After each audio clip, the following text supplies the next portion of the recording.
Madame la ministre, la dermatose nodulaire contagieuse bovine, la DNC, place les éleveurs des Pyrénées dans une situation d'angoisse et d'incompréhension. Dans nos territoires de montagne, l'élevage extensif et la transhumance structurent l'économie, l'environnement et la vie sociale. Chaque année, au printemps, 106 000 bovins montent en estive, certaines estives accueillant plus de 1000 bêtes.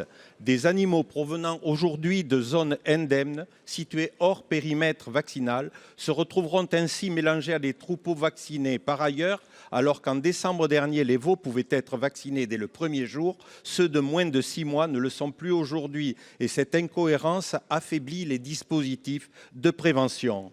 Certes, le froid momentanément fait reculer les insectes vecteurs, mais la maladie n'est malheureusement pas éradiquée. Vous avez saisi la CIRAD pour évaluer les mesures à appliquer dans les zones ayant atteint l'immunité vaccinale. C'est indispensable, mais en attendant, le dépeuplement systématique de troupeaux vaccinés reste la règle. Cette doctrine n'est ni comprise ni acceptée. Madame la ministre, quand allez-vous instaurer un protocole clair imposant la vaccination au moins 28 jours avant la montée en estive des bovins transhumants issus de zones indemnes ainsi que de la vaccination de tous les veaux? Et surtout, quand annoncerez-vous la fin de l'abattage total au profit d'un abattage ciblé, proportionné pour les troupeaux vaccinés depuis plus de 60 jours? Enfin, prendrez-vous l'initiative d'une coordination renforcée avec l'Espagne et l'Andorre pour sécuriser durablement les estives pyrénéennes? Monsieur le sénateur, deux aspects dans votre question. Tout d'abord, sur la légitimité du protocole qui a été retenu. Je rappelle que ce protocole, il est fondé sur 3 piliers. L'extinction du foyer infectieux par abattage total des lots épidémiologiques incriminés. Deuxième mesure, la vaccination totale dans une zone réglementée de 50 km autour du foyer. Troisièmement, mesure de biosécurité et limitation des mouvements. Ce point n'est pas indifférent à la question que vous posez sur les estives. Quand est-ce qu'on bougera ce protocole? D'abord, je voudrais dire, réjouissons-nous, mesdames et messieurs les sénateurs, que depuis le 2 janvier, nous n'ayons plus aucun cas. Vous dites, merci aux éleveurs, aux vétérinaires, à tous ceux qui ont travaillé à ce résultat. Je voudrais vous dire qu'il faut déjà se réjouir de cela, monsieur le sénateur, et vous dites la maladie n'est pas éradiquée. En tout cas, elle n'est plus présente depuis maintenant un certain temps, et peut-être l'est-elle. On ne peut pas exclure cette hypothèse et cette bonne hypothèse. Sur la montée en estive, c'est une question très pertinente, qui vont voir se mélanger des bêtes vaccinées, donc immunisées, des bêtes qui viennent de zones indemnes.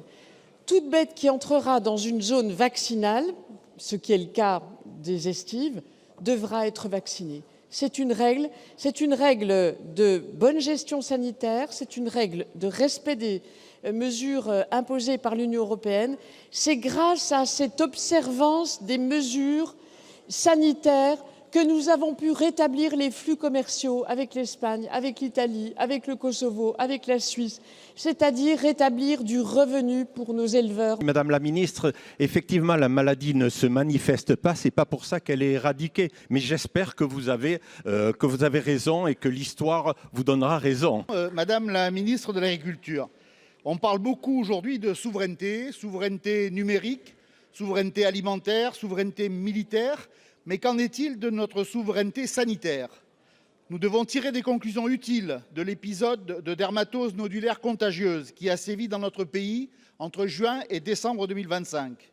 La tuberculose bovine, aux conséquences tout aussi dramatiques pour les éleveurs, est déjà présente sur de nombreux territoires. D'autres maladies, comme la FCO ou la DNC, sont apparues à l'étranger avant d'être présentes sur notre territoire national. Nous disposons de tests et de vaccins pour certaines des maladies actuelles. Encore faut-il être prêt pour les maladies émergentes. Les épisodes récents nous rappellent une évidence. Gérer, c'est prévoir. Dans cette perspective, l'État et ses services concernés, notamment l'ANSES, doivent pouvoir jouer pleinement leur rôle. La mission de planification et de coordination d'une stratégie sanitaire fait partie des missions régaliennes de l'État. Or, face à l'adversité, les services ont souffert. Aujourd'hui, nous payons les conséquences des coupes opérées ces dernières années. Nous manquons de bras et de compétences. Heureusement, les vétérinaires libéraux, comme ceux des services de l'État, ont été en première ligne pour effectuer les vaccinations et suivis, et parfois à grands coups pour eux, puisqu'ils ont vu leurs compétences scientifiques contestées et ont subi des menaces intolérables. Ma question est simple, Madame la Ministre. Quelles mesures d'anticipation comptez-vous prendre pour améliorer la gestion des futures épizooties? Monsieur le sénateur, quelques mots. D'abord, vous posez la question de la prévention de l'anticipation des maladies sanitaires. C'est une obsession pour moi. Je crois que les années qui viennent, nous allons devoir avoir à gérer de plus en plus de crises sanitaires dans le monde animal. C'est ainsi. Pourquoi ? D'abord, il y a le réchauffement climatique. La DNC, c'est une maladie tropicale. Ensuite, il y a les échanges commerciaux. Et puis sans doute une insuffisante acclimatation aux mesures de sécurité, de biosécurité, de contrôle que chaque éleveur devrait adopter dans son élevage. C'est la DNC dont j'espère qu'elle est derrière nous et qu'elle est véritablement éradiquée. C'est la tuberculose bovine qui est présente de façon endémique dans notre pays. C'est la clavelée des ovins présente en Grèce et qui pourrait effectivement arriver en France. Donc c'est véritablement une question majeure pour la ministre que je suis. Je voudrais vous dire plusieurs choses, monsieur le sénateur. D'abord, anticiper, c'est effectivement un devoir, disposer de vaccins, disposer de tests, chaque fois que c'est possible, parce que précisément, ça ne l'est pas toujours. Ensuite, il faut véritablement acclimater les éleveurs et les futurs éleveurs dans les instituts de formation à cette question de la prévention des maladies sanitaires. C'est l'objet des assises du sanitaire qui vont rendre leurs conclusions dans très peu de temps parce qu'il nous faut véritablement travailler sur cette anticipation. Je terminerai en disant, monsieur le sénateur, que comme vous, je rends un vibrant hommage aux vétérinaires. Ils ont été, dans cet épisode très douloureux, absolument exemplaires, qu'ils soient libéraux, qu'ils soient d'État, qu'ils soient militaires.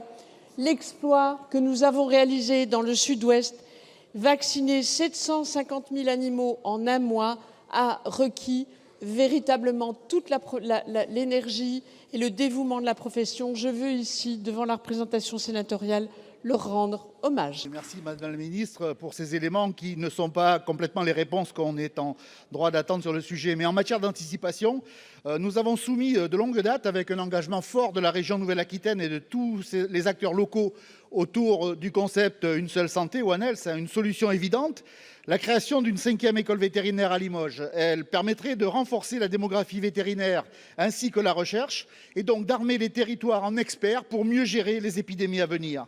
Nous attendons toujours votre décision à ce sujet et le contexte devrait vous aider à nous répondre. Madame la ministre Genevard, avec la ministre Aurore Bergé, a présenté un plan national pour les agricultrices.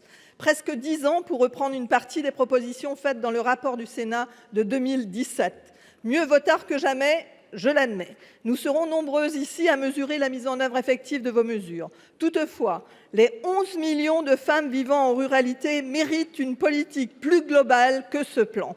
En 2021, le Sénat a commis un rapport Femmes et ruralité qui pointait une absence de prise en compte de l'égalité femmes-hommes dans nos politiques publiques. Je salue leur travail et particulièrement celui de ma collègue co-rapporteure Marie-Pierre Monnier. Tout y est dit. Plus souvent inactives, la mobilité pèse sur les choix professionnels des femmes. Elles acceptent des postes moins qualifiés, moins bien payés, mais à proximité.